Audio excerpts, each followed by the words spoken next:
Okay, so good to luck. I'm recording now. Hey, I'm an Aleph. So we're finishing the last line. I'm sorry. Today is or tonight is Hey, I'm in Bays. I just did Hey, I'm an Aleph. Starting with the last lines on Hey, I'm an Aleph from Rabbi Yochanan Adam.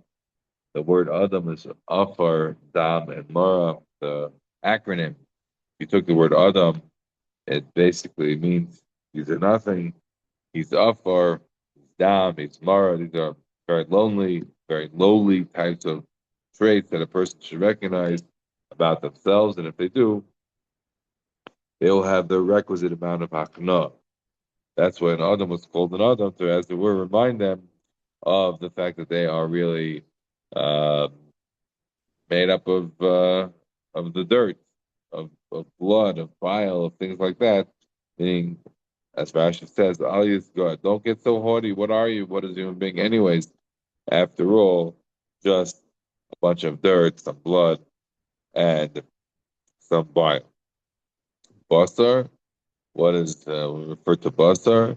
What kind of an acronym is that? So again, although we had just noted in yesterday's Amma, we noted that when a person is the Basar, they're more roy for healing because they're flesh. When somebody's an Adam, they're more haughty, so they're less prone to the refu. That's what by leprosy, the Torah doesn't mention Benirpa by talking about Adam Kieba or Basar, but rather saying Oy Basar Kieba Naga. Only over there do you see that the pasuk says Benirpa, the pasuk of Basar Kieba Berishkin Benirpa, that we see some sort of healing associated with it. Nevertheless, Basar is also a lowly acronym, which could be Busha, Srucha, Rima, right? Embarrassment, shame, right? Sort of moldy, wormy. You could Ami Shoel, the Shin, right? You could read Basar not just with a sin, you could read it as the Shin, and that would be referred to Shoel, the lowly depths, the nether world, that what a person is made up of. And so, therefore, again, not to be too egotistical. Just concluding the Gemara now about the gas the ruach. Amar Rashi called Adam sheish by gas the ruach l'seif nifchat. Anybody who is egotistical in the end, he's going to be diminished from his chashivas, and it's going to become very lowly in the eyes of others. Now we turn the page to Hayam and Beis, and we're dashing now more from the pasuk. Um, uh, by Taras, Amar Rashi called sheish by gas the ruach. So if Nifchas, a person who's an egotistical person, is going to the end be lowered down from his chashivos.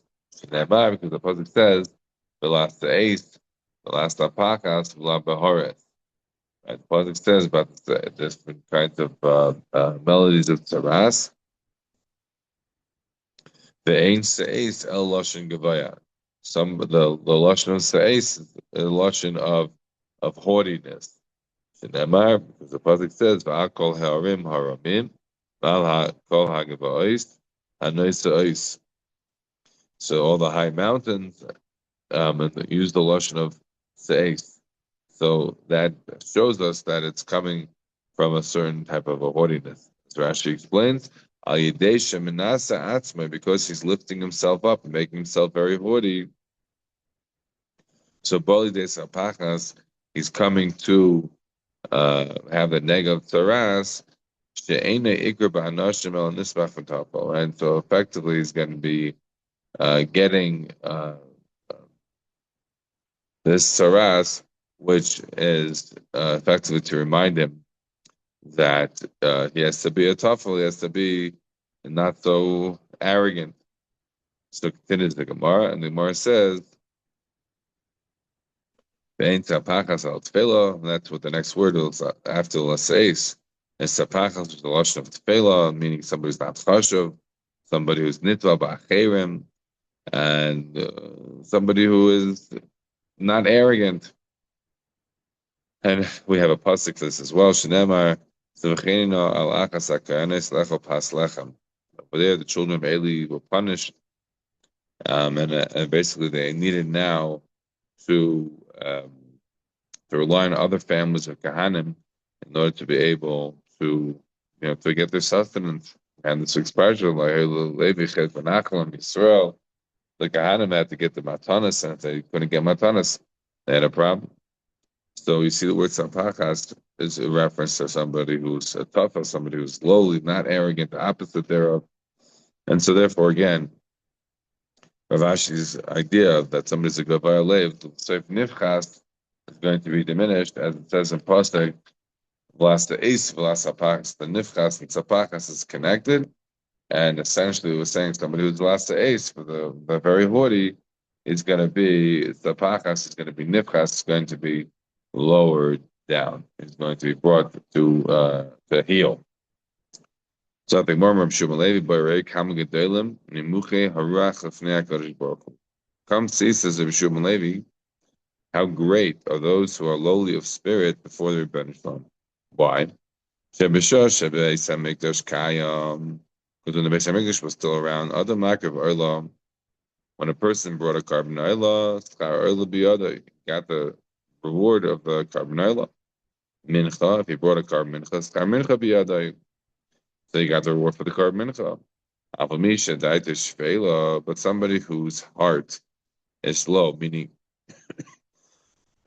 he's the opposite of arrogant.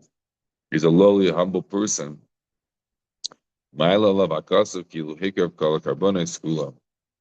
Such a person gets credit as though he brought all the different karbanos. Shinamar, as the pasuk says, Ziv chelikim rach nishbar. What is a carbon to the Rebbeinu Shalom? A broken heart. Right? Somebody who's sort of taken away the arrogance. Such a person that is really a big sacrifice to the Rebbeinu Shalom. Right? The pasuk says, about Tanya writes at the beginning of Vayikra, the pasuk says, "Adam ki yakiv mikem korban laHashem." So the pasuk pshat is the person is bringing a carbon to Hashem. But in a homiletic way, the Baal Tanya explained, "Adam ki yakiv mikem korban laHashem," a person bringing himself as a carbon to Hashem. This is the same idea of Ziv Chelikim Rak Nishbara. And not only that, his tefillas will not be ignored. They will not be found mius. They will not be found wanting. A person who has a broken heart, somebody who's downtrodden, HaKadosh Baruch Hu is not going to be ignoring them. He's not going to be putting them down. And in fact, they're going to be listened to. They're going to be their tefillos are going to be listened to by their Rebbeinu Shalom. Fine. So at this stage of the Gemara, again, it's clear, and we've been reiterating now for the last minute and a half, the terrible midah, gas aruach, that's terrible to be so haughty, and this is sort of how one has to deal with it in life, right? It is the kind of thing that is, on one hand, an engine to enable a person to go very far. On the other hand, it is also a trap that can bring a person low, make them not realize, not think. And we have stories every single day, literally. People who have tasted, whether it's the ring of power, or wealth, or who knows what, and they get brought down low because they came too full of themselves.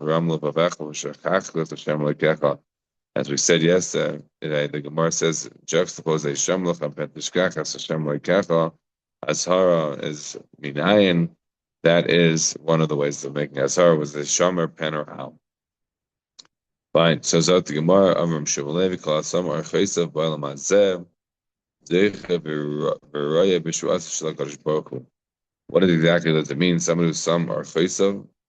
So according to Rashi, it means somebody who's mechashiv hefsid mitzvah keneged schara. Somebody who thinks about the schar of a mitzvah versus losing out on such a mitzvah.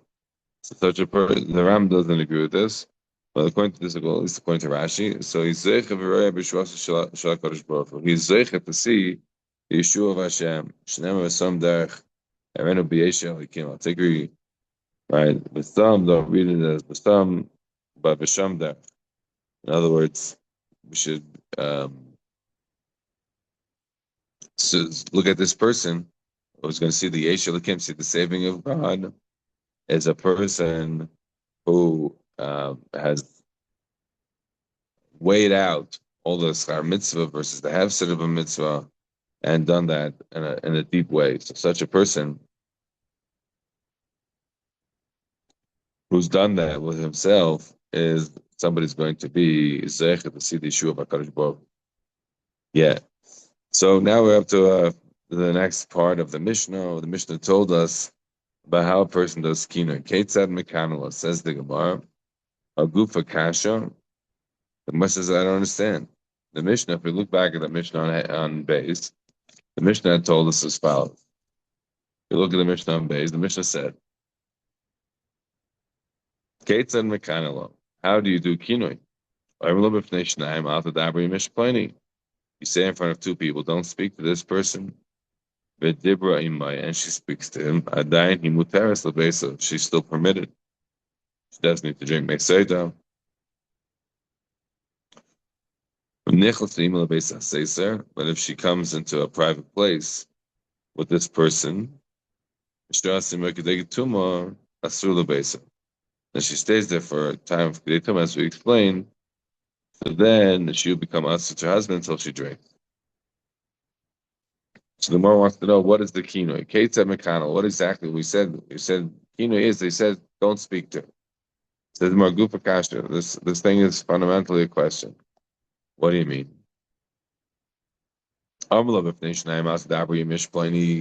Zev, he said to his wife in front of two Adam, do not speak with Reuven. Alma Dibor Stirhim. So you see that Dibor could mean stira. Havamid of the Gemara. In other words, in the Havamid of the Gemara, that when you said Dabri Mishplani, and then she went, in fact, and spoke with this person. So you might have thought that would be what what the theory actually is. 1 second.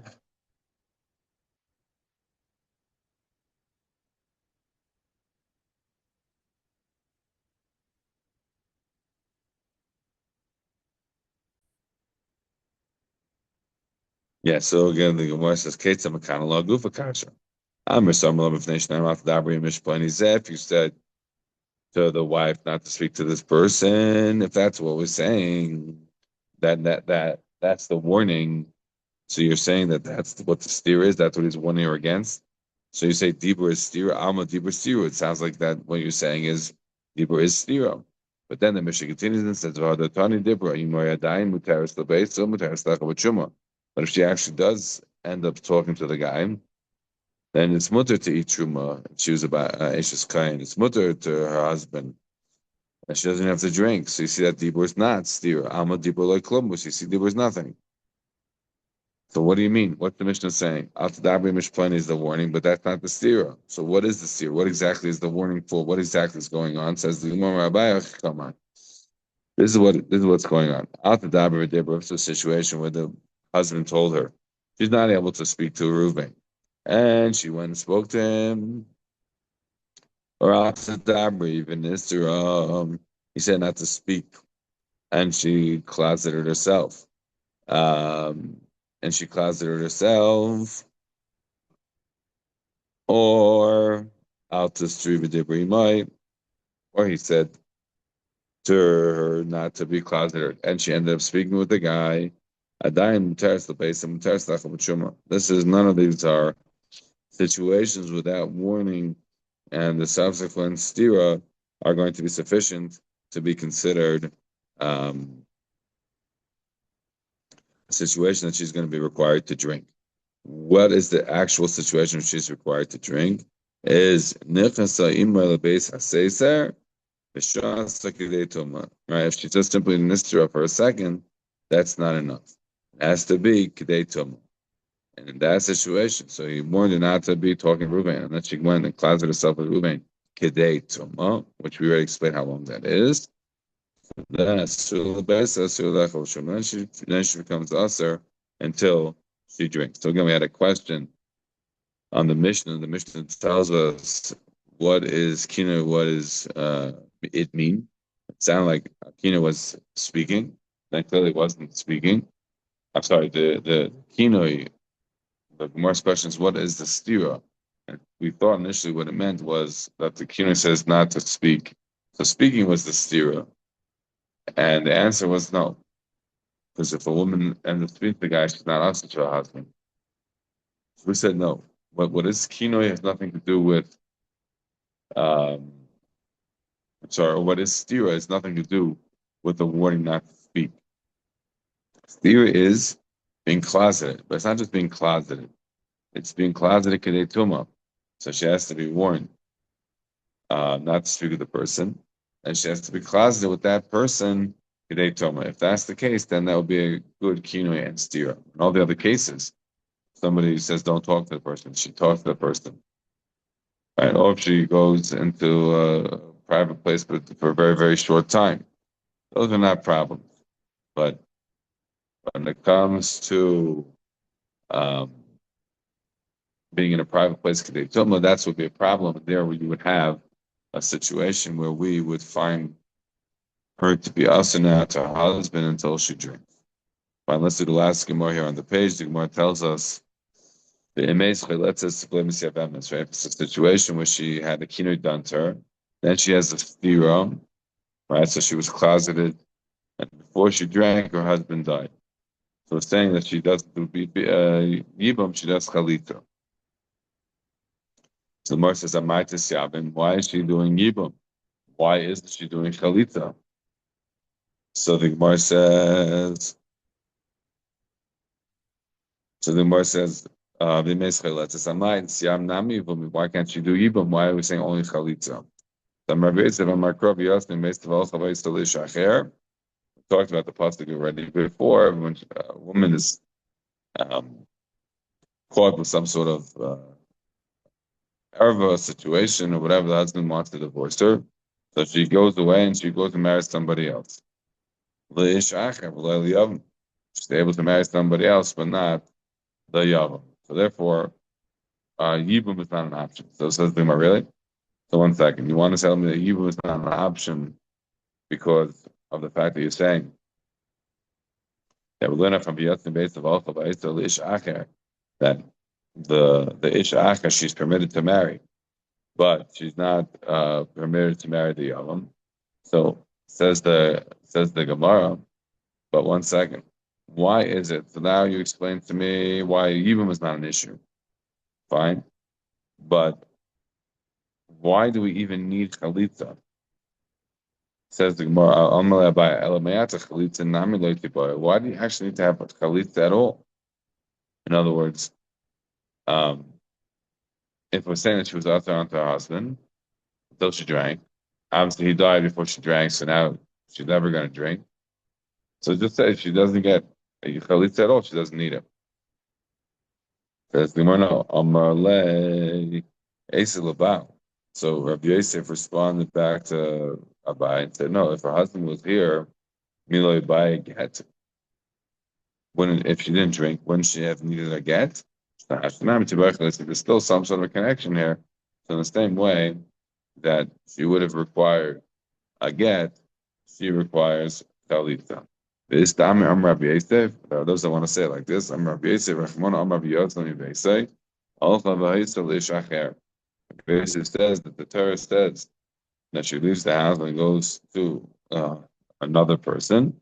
The lay list Rebbe Ba'at Amris Tisyabim, right? Nami Yavumi. So your Rabbi Yosef is, as it were, saying to Abaya that the pasuk says, if the man found in Matzaberes Davar, he's getting rid of her and she's going to somebody else.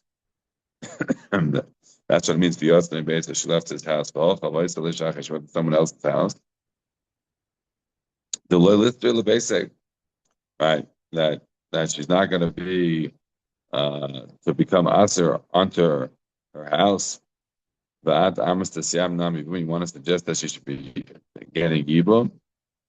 She's not this woman who's getting divorced.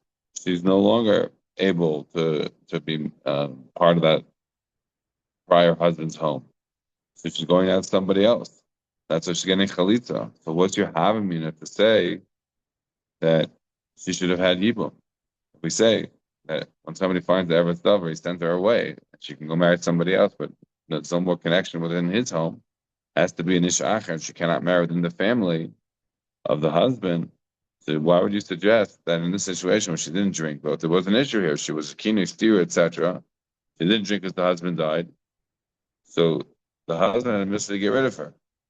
The husband was going to must have ever thought, then he has to give her a get. Possible creatures for not some other shulchan base of all. Now, yes, yeah, it's true. Why is that coming from you? Why you, Abai, would think that she should have um, the potential ability to do evil? Yeah. All right. So maybe we'll stop over here at the end of the Gemara here on Ham base, and we'll do the next year for Vav Amid Aleph. Have a good Vav.